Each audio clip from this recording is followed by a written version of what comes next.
Hello, everyone. I would like to spend a few minutes in this recording talking about the prop box and written narrative Word document that is due on week 6. I am about halfway through grading your reports for your infant plan, and thus far they're looking great. The biggest thing I'm noticing is that some people have not attached their maps. If that's the case, you can do what some have done already this week, which is go ahead and email me those maps if you're not able to download anything else in that folder in the submission box.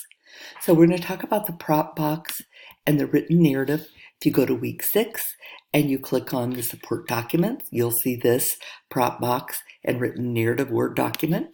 So you just open that up, and I love how the recorder always wants to cover that part. I think I opened it up back here anyway. Yes, I did. There we go. Okay, so this is what you're going to find when you open up this box. This is really all you're going to need for your assignment. If you look at the top, simple stuff, so you'll see that the chart actually falls within this written description. It tells you these are the instructions in the grading checklist for the written narrative. You just copy this onto your desktop, save it as a Word document, start typing in it. Your name, your theme of your prop box, your suggested grade level, and what you hope to accomplish through it. In other words, what are your goals? What are your learning outcomes that you want to happen through the prop box? You have to have at least 2 citations to support your work. And then it explains to you, these materials need to be housed in a sturdy container. Use the table to list your document. This box should be complete and ready to use.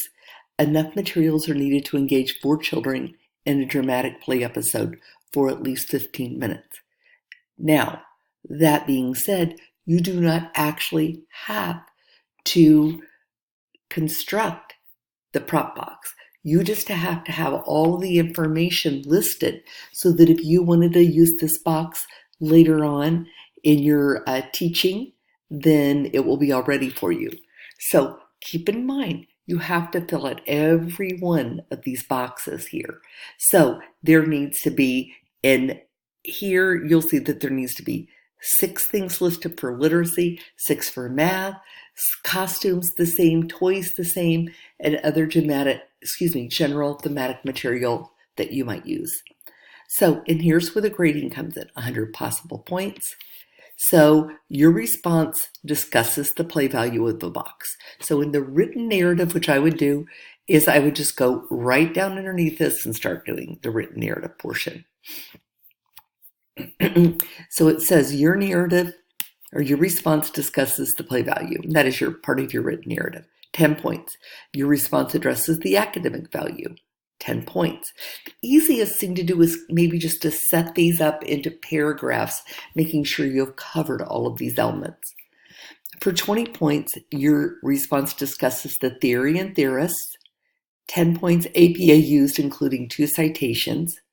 30 points, all sections of the chart are completed 1 per square. That's why you need to complete all of the squares.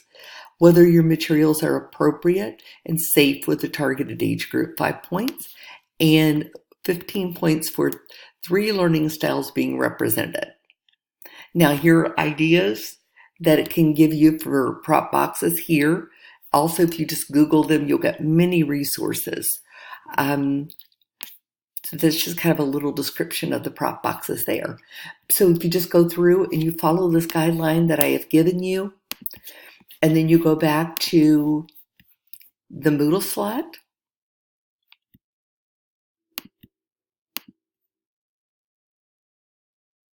you'll see then that you simply drop in your design and discussion, and that's really all you need to do are the things that I just explained to you. If anybody has a question, as always, feel free to shoot me an email, and I'll try to sort through that individually or as a group if need be. Just let me know, and enjoy this beautiful day that God has provided for us.